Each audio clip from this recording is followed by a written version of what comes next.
नमस्कार मेरे प्यारे बच्चों, आप सभी को इस डियर सर में स्वागत करता हूं। आज हम बात करने वाले हैं मोस्ट इंपॉर्टेंट मैथ के ऑब्जेक्टिव के प्रश्न के बारे में, जो कि VBI। ठीक है, आप लोग इस वीडियो को पूरा देखिएगा, जो कि मैं इस प्रश्न में जो प्रश्न मैं लेके आया हूं जो कि मोस्ट इंपॉर्टेंट है। चलिए मैं वीडियो को शुरू करता हूं।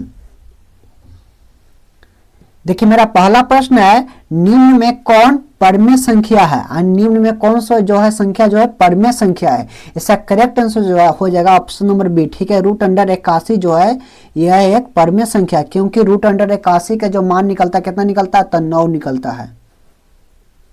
देखिए, मेरा अगला का प्रश्न क्या है, दो संख्याओं a और 18 का लसा दिया 36 तथा मसा दिया है 2 और a का मान पूछा जा रहा है। ठीक है, यानी a का मान पूछा जा रहा है। इस क्वेश्चन को कैसे आप इसको हल करिएगा, तो देखिए इसको मैं एक ट्रिक बताता हूँ। सबसे पहला बात, यानी पहली संख्या यानी a बराबर फॉर्मूला होता है एलसीएम गुना HCF। ठीक है, HCF होता है बटा में b यानी दूसरी संख्या होता है, यानी एलसीएम गुना HCF बटा में b यानी दूसरी संख्या। तो सबसे पहले एलसीएम HCF के जो मान कितना दिया, तो एगो मान दिया 36, एगो मान दिया 2। ठीक है, यानी 36 गुना में 2 और बट्टा में b के मान कितना दिया है, तो b के मान दिया 18। कितना दिया? 18। तो नीचे लिख देंगे 18, यानी 18 से 36 के बार में कटेगा तो मात्र 2 बार में कटेगा। आई 2 में 2 से गुना हो जाएगा तो कितना आ जाएगा? 2 दूना का 4। इसमें देखिए कौन सा ऑप्शन जो है 4 है। इसका करेक्ट आंसर हो जाएगा ऑप्शन नंबर सी। ठीक है, चलिए आगे चलते हैं। देखिए, मेरा अगला का प्रश्न क्या है, निम्न में से कौन सी अभाज्य संख्या है? और निम्न में से कौन सी जो है संख्या जो है अभाज्य संख्या है? इसका करेक्ट आंसर हो जाएगा ऑप्शन नंबर डी। ठीक है, क्यों हो जाएगा डी? क्योंकि वैसा संख्या जो 1 से कटे और अपने आप से कटेगा वो इसी को बोलते हैं अभाज्य संख्या। इसका 29 हो जाएगा अभाज्य संख्या। देखिए, मेरा अगला का प्रश्न क्या बोल रहा है, 3.2 के माथा पर 7 रैकरिंग है। ठीक है, यानी लाइन खींचा हुआ है। इसका मतलब यह होता है जिस भी क्वेश्चन का अगर पॉइंट दशमलव में देख करके अगर रैकरिंग खींच दिया जाए उससे को बोलते हैं डायरेक्टली बोलते हैं परमेय संख्या। इसको मान डायरेक्टली नहीं निकालने के लिए है। ठीक है, इसको आप जब मिलेगा तो इसको मार दीजिएगा परमेय संख्या। इसका correct answer option number A. देखिए, मेरा अगला का प्रश्न है, निम्न में से किसका दशमलव प्रसाद शांत है? ठीक है, शांत और अशांत आप लोग पढ़े होंगे।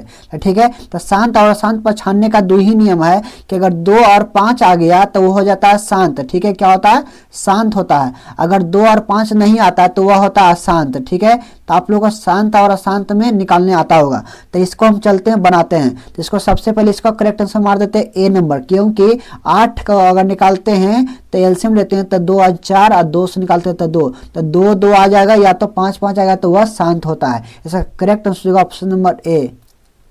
देखिए, मेरा अगला का प्रश्न क्या है, निम्न में से कौन अभाज्य संख्या है? निम्न में से कौन सा जो संख्या जो अभाज्य संख्या है? मैं अभी इसका सही उत्तर क्या हो जाएगा? इसका सही उत्तर हो जाएगा ऑप्शन नंबर बी, क्योंकि जो 23 जो है एक अभाज्य संख्या है। ठीक है, देखिए, मेरा अगला का प्रश्न है, 2 लगातार संख्याओं का मासा है। जो 2 लगातार जब संख्या होगा तो उसका मासा कितना होता है? तो उसका मासा मात्र 1 होता है। इसका करेक्ट आंसर हो जाएगा ऑप्शन नंबर सी। ठीक है, याद रखिएगा। देखिए, मेरा अगला का प्रश्न क्या है, यदि a और b अभाज्य संख्या है तो a और b का लसा है। जब a और b कुछ अभाज्य संख्या है तो a और b का लसा पूछा जा रहा है। तो सिंपल सा क्वेश्चन याद रखिएगा, जब लसा पूछेगा यानी a इंटू जो b रहेगा ऑप्शन उसी को आंसर मारिएगा। ठीक है, यानी a इंटू b। तो इसका करेक्ट आंसर होगा सी नंबर। देखिए, मेरा अगला का प्रश्न क्या है, √3 एक है, यानी √3 जो है क्या है? तो एक अपरमेय संख्या है। इसका करेक्ट आंसर हो जाएगा बी नंबर। याद रखिए, क्योंकि इसका मान न निकलेगा। देखिए, मेरा अगला का प्रश्न क्या है, 45 तथा 60 का मसा है, यानी 45 तथा 60 का मसा क्या हो सकता है? तो 45 भागा 60 कर लीजिए। ठीक है, यानी एक बार में लगेगा, यानी 45 अब उतरेगा कितना? 15। अब 15 भागा कितना करेंगे? 45। इसका के बार में लगेगा 45, यानी 15 बार में कट जाएगा। ठीक है, तब मसा पूछा जा रहा था तो इसका सही उत्तर जाएगा ऑप्शन नंबर बी, यानी 15। ठीक है, इसका सही उत्तर जाएगा ऑप्शन नंबर बी। ठीक है, याद रखिएगा, यानी 15 इसका आंसर आ जाएगा। देखिए, मेरा अगला का प्रश्न क्या बोला जा रहा है, 144। ठीक है, यानी 144 के अभाज्य गुणनखंड के 2 का घातांक बताना है, ठीक है, यानी 144 के अभाज्य गुणनखंड के 2 का घातांक बताना है। तो घातांक कैसे निकलता है, तो याद रखिएगा, जिसका पूछेगा 144 का पूछा तो 144 लिख दीजिएगा, और 2 से लगाइएगा तो कितना लगेगा, यानी 72, ठीक है, फिर 2 से लगाएगा तो कितना आ जाएगा 36, फिर 2 से लगाएगा तो कितना आएगा 18, और फिर 2 से लगाएगा तो कितना आएगा 9, ठीक है। तो जब 9 आएगा तो हमको तो 2 से मतलब है, तो 2 का घात यानी 2 के बार आए, 1 बार, 2 बार, 3 बार, 4 बार, के बार आया है 4 बार। इसका सही उत्तर हो जाएगा ऑप्शन नंबर डी हो जाएगा, करेक्ट आंसर हो जाएगा। देखिए मेरा अगल का प्रश्न क्या है, यानी 8 के पावर पर 0 है, ठीक है, और 2 के पावर पर भी 0 है, ठीक है। तो जब इस तरह से रहेगा तो किसी संख्या के पावर में अगर 0 रहता है तो उसका मान डायरेक्टली होता है 1, कितना होता है 1 होता है। तो उस कंडीशन में क्या हो जाएगा कि इसका मान हो जाएगा 1 गुना इसका भी मान हो जाएगा 1, यानी 1 में 1 से गुना होता है तो कितना होता है 1 होता है। इसका सही उत्तर हो जाएगा ऑप्शन नंबर बी। देखिए मेरा प्रश्न है 2.31313113113 इस तरह से है, डॉटिंग चला जा रहा है, लगातार बढ़ते चला जा रहा है। तो इस संख्या को डायरेक्टली बोलते हैं एक अपरिमेय संख्या। क्या जो बोल देंगे, एक अपरिमेय संख्या जो कभी रुकने का नाम नहीं ले रहा है। इसका सही उत्तर हो जाएगा ऑप्शन नंबर बी। देखिए आपको यह वीडियो अगर अच्छा लगे तो चैनल को जरूर सब्सक्राइब कर लीजिएगा और बेल घंटी दबाना ना भूलिएगा। देखिए मेरा अगल का प्रश्न है, एक घात वाले बहुपद कहलाते हैं, यानी जब जिसका एक घात रहेगा उसको क्या कहते हैं बहुपद में, तो उसको बोलते हैं रैखिक। क्या चीज बोलते हैं, रैखिक बहुपद। इसका करेक्ट आंसर होगा ऑप्शन नंबर ए। देखिए मेरा अगल का प्रश्न है, द्विघात बहुपद का व्यापक रूप है, यानी द्विघात बहुपद का व्यापक रूप क्या हो सकता है। इसका सही उत्तर हो जाएगा option number B, sorry option number क्या हो जाएगा ए नंबर। क्योंकि जिसका माथा पर 2 रहेगा उसी को बोलते हैं द्विघात बहुपद, और जिसका माथा पर अगर 3 रहता है तो उसको बोलते हैं त्रिघात बहुपद। तो हमको तो द्विघात बहुपद पूछा जा रहा है, इसलिए इसका करेक्ट आंसर होगा ऑप्शन नंबर ए। देखिए मेरा अगल का प्रश्न क्या है, निम्न में कौन बहुपद नहीं है, निम्न में कौन सा जो है बहुपद नहीं है। तो बहुपद पहचानने का 3 रूल होता है। सबसे पहले बहुपद पहचानने का रूल होता है कि अगर जो x के मान होना चाहिए जो पावर में माइनस के रूप में ना होना चाहिए, ऋणात्मक ना होना चाहिए, तो वो बहुपद नहीं होगा, ठीक है। दूसरा कंडीशन ही बोलता है कि कोई भी ABCD का अक्षर रूट में ना होना चाहिए, कोई भी रूट में नहीं होना चाहिए, तो ये भी बहुपद नहीं होगा। तीसरा कंडीशन ये बोलता है कि कोई भी ABCD का अक्षर बट्टा में ना होना चाहिए। तो इस कंडीशन के अनुसार इसको करेक्ट आंसर हो जाएगा सी नंबर, क्योंकि बट्टा में इसका नहीं होना चाहिए, यानी यह बहुपद नहीं है। इसका सही उत्तर हो जाएगा सी नंबर। देखिए मेरा अगला प्रश्न क्या है, द्विघात बहुपद का यानी कितना मान दिया, x² माइनस के 3 दिया है, ठीक है, के शून्यक है। तो इस कंडीशन में इसको कैसे बनाइएगा, तो देखिए इसको कंडीशन में ऐसे बनाइएगा, x² माइनस के 3 बराबर में 0, यानी x² बराबर हो जाएगा माइनस में त्रिपटी हो जाएगा प्लस में, यानी x बराबर हो जाएगा प्लस माइनस √3। क्योंकि इसका मान तो नहीं निकलेगा, तो यह प्लस माइनस √3 लेके जाएगा, ठीक है। इसका करेक्ट आंसर हो जाएगा ऑप्शन नंबर ए, ठीक है, करेक्ट हो जाएगा ए नंबर, इसका सही उत्तर हो जाएगा।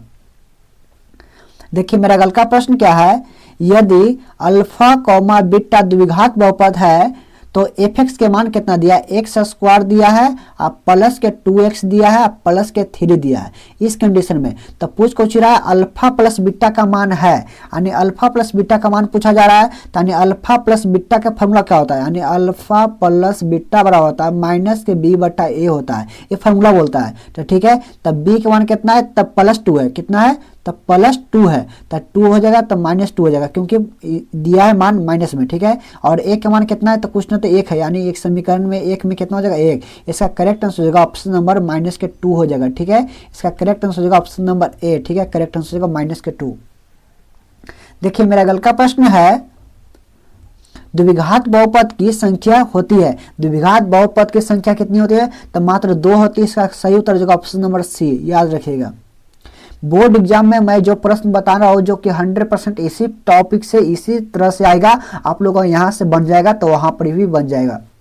देखिए मेरा अगला प्रश्न क्या बोल रहा है, tan 1, tan 2 और tan 3 डिग्री, ठीक है, dot dot dot tan 89 degree का मान बराबर करके छोड़ दिया गया, इसका मान बताना है। तो जब भी याद रखिएगा इस तरह से जब देता है, इसका डायरेक्ट आंसर हो जाएगा ऑप्शन नंबर ए, यानी इसका करेक्ट आंसर का 1 मान होता है, यानी ऑप्शन नंबर बी इसका सही उत्तर हो जाएगा।